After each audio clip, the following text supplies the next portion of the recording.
Hey there, comic book friends and fiends. It's Rob here in front of the Great Wall of Comics. It's Thursday. Let me see if I can get this up here. Hold on. Jesus, please. We've got a box from CBCS. Let's crack her open and take a look and see what's inside.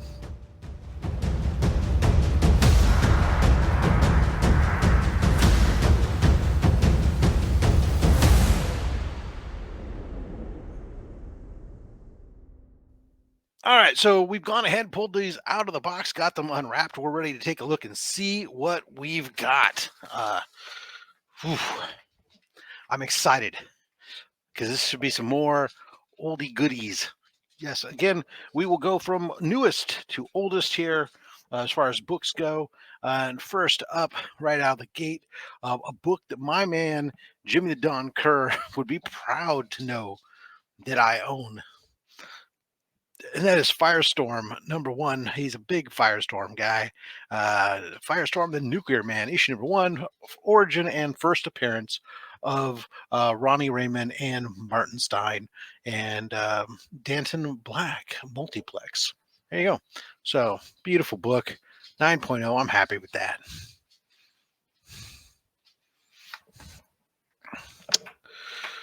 Okay, let's see. This is obviously, it's a little bit of an older book now because it's time to finish your high school at home because that's important. And oh, yeah, okay. So this is this is Amazing Spider-Man number 98. Now, issues 96, 97, and 98 are part of a three-part story where the Spider-Man Marvel took down the Comics Code logo. So this was not endorsed by the Comic Code because it was dealt with a controversial topic. It was the infamous drug story. So this is part 3 of the 3-part drug story, and we ended up with 4.5 in the story. Young boy dies, overdose, blah blah blah, stuff like that. Anyways, so meant to show the harms, everything else was going. This one's 4 or 5, so it's not a great. I mean, it's not bad. It presents well, but the biggest flaw in it, there is a large. You can see here diagonally. There's a color breaking crease that flows from a dog ear there. That's the biggest issue with it. But you know what? For what I'm doing, maybe I'll upgrade it sometime down the road, but for what I'm doing, it's fine. My 1 through 100, like I've said, mid grade or low grade is perfectly fine just to be able to knock them all out. Okay, here we go. The infamous painting. You can draw or paint. Oh, yes, here we go. The first Prowler origin and first appearance of the Prowler Hobby Brown. In a 3.5. This one has a bunch of issues all along. There's a lot of spine ticks, color breaking spine ticks along here, and there's the edges kind of soft, have been worn over. The book has been well read. Needless to say, again, a 3.5. This is one I'll probably look for an upgrade down the road, but for right now, it's a good space holder in the PC for filling out my run. Okay, good. Amazing Spider-Man 32, the second appearance of Doc Connors, first Aunt May cover, and then there's a Doc Ock appearance in here. So here we go, Man on a Rampage.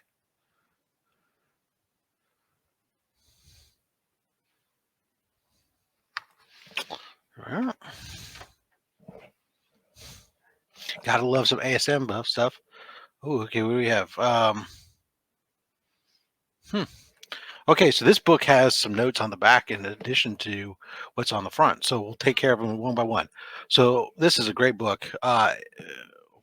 Definitely one that I'm surprised isn't as spiking as much as it was, but this is rough condition and hard to come by because it does have a fair amount of black on it. But this is Brave and the Bold issue 60, and that is the second appearance of the Teen Titans. It's the first appearance of Wonder Girl, and it's the first time they actually use the name Teen Titans. So there we go. As you can see, this has a fair amount of issues in the black. but we're there. So it simply says first appearance of Wonder Girl Donna Troy, who joins the Teen Titans. But it's also like it says other things.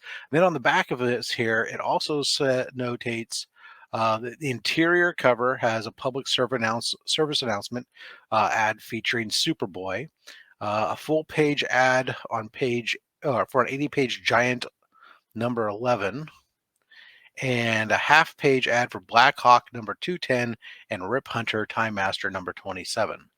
Always interesting when they notate like all these adverts that are in there. But I think there's something to certain collectors that's kind of a big deal. Anyways, second appearance of Teen Titans. That's great. You'll notice. Can you see it behind me? It was right behind my head. There we go. Here's our first appearance of Teen Titans. Now we have our second appearance of Teen Titans. Awesome. All right, next up. Oh, nilly. Wow. Man, this one still looks like it could use a press. I could have sworn. The pressing's not going to do any good for it. Anyways, Amazing Spider-Man number 12. I love this cover. We have Doc Ock. He's got Peter.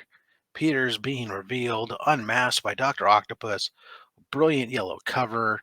Art stands out beautifully, and we got that in a 3.0, a respectable 3.0 for an Amazing Spider-Man number 12. These early Amazing Spider-Mans, I mean, at this point in time when you're picking them up raw like I am, you're not going to find a lot of high-grade Amazing Spider-Man books raw. Pretty much most of the high-grade ones are either really locked away in a PC or been graded. These are books that have been read over and over and over again and well loved. And this one's definitely been through that.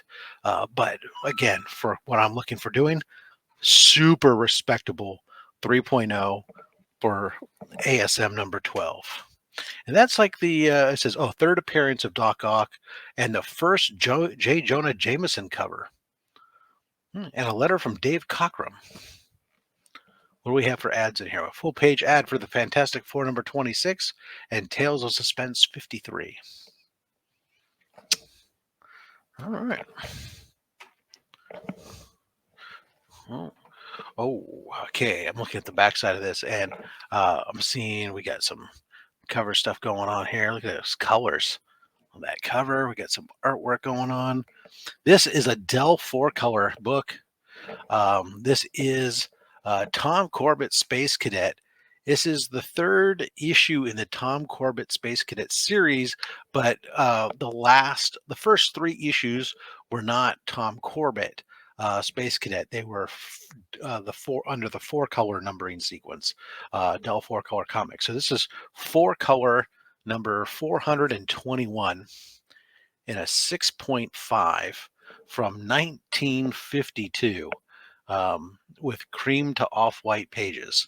So the cover's in fabulous condition. Our pages are a little not white, a little bit not white. Could use some page whitener, but beautiful book. That means this next one's going to be Tom Corbett number 2. This is the one that I really wish I had a better copy of because this cover is so awesome. I would probably put it on my wall. This is Tom Corbett Space Cadet number 2. It's again a painted cover. This is Dell 4-color number 400.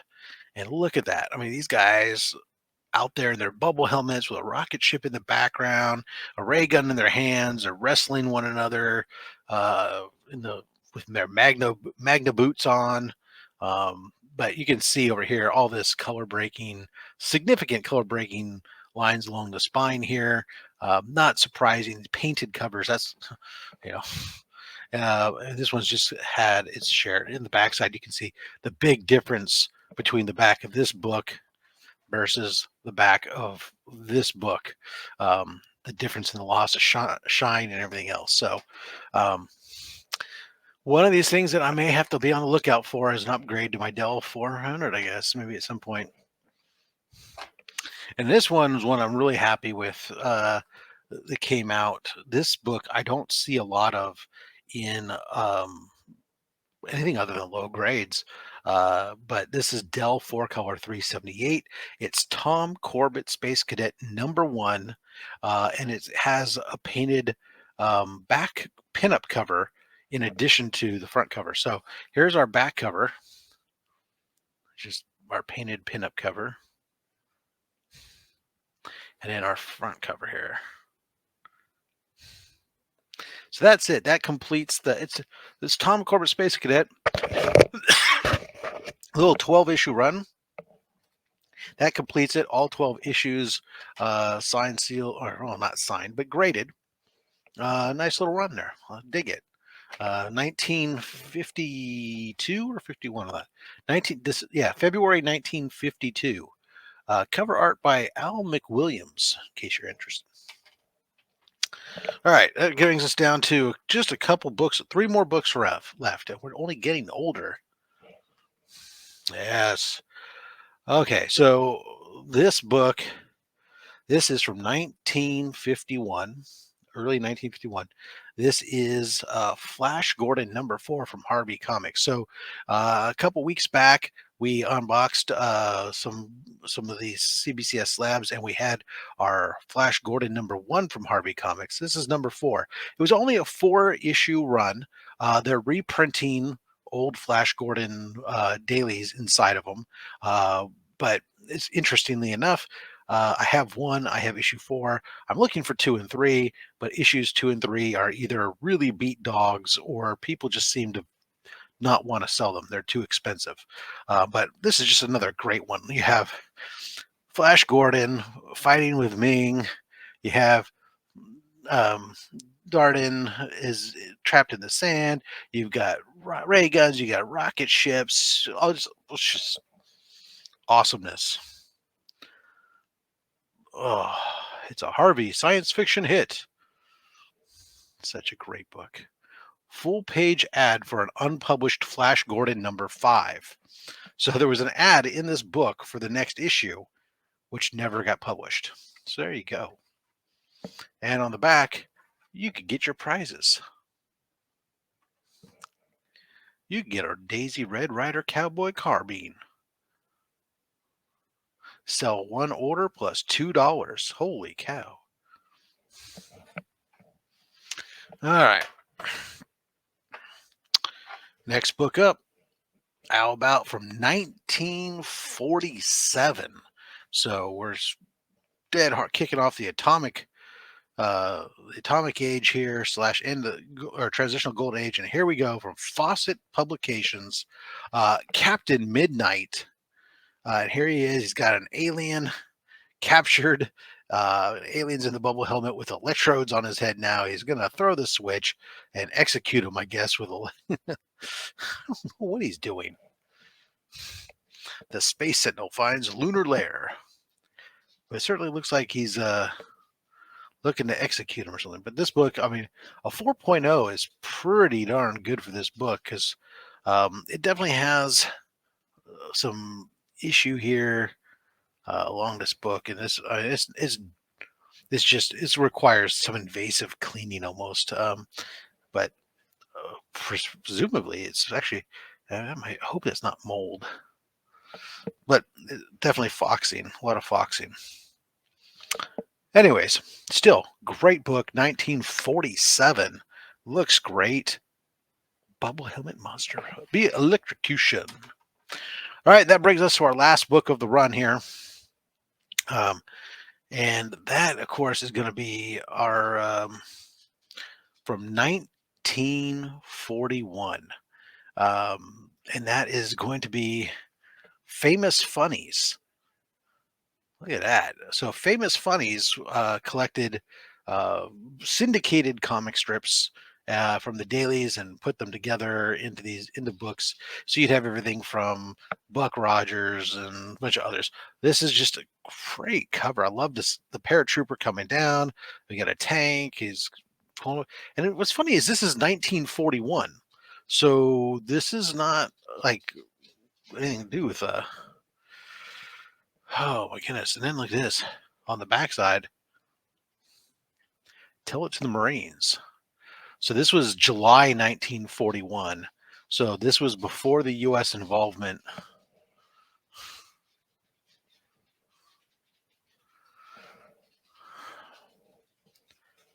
What's interesting is these books just barely fit in these slabs, so they're kind of a little bit wavy in there. But Tell It to the Marines, Buck Rogers, Buck Rogers going on sale. Great. Smith wipes out the raiding party. All right, guys, that's it. I mean, holy cow. 1941. We got some space books, atomic age books. We got some Silver Age Spidey, Spider-Man number 12, some Nuclear Man going on there. Dude, that's a killer freaking unboxing, if you ask me. And let me know down below what you thought, which one was your favorite, etc. Don't forget, while you're at it, check to make sure you're subscribed. We're coming up on 1,000 subscribers here real quick, and we're going to be start doing our giveaways and stuff. And I want you to be a part of it.